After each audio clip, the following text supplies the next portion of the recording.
Hey everyone, welcome back. Today we're going to be making Limeade Pops in honor of Cinco de Mayo. We've got all our ingredients ready to go and our popsicle molds. We're going to add all our ingredients to the bowl and mix it together. And once everything is well mixed, we'll pour it into the bowl.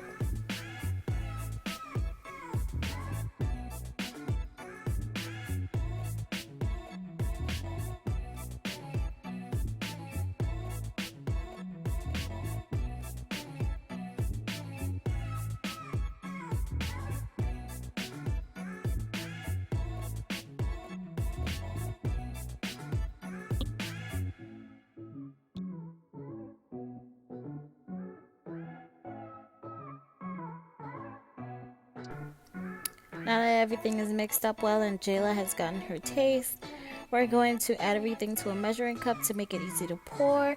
And we're going to pour it into our mold.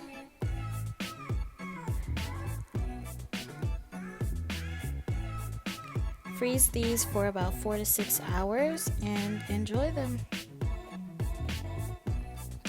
Thanks for watching. See you next time.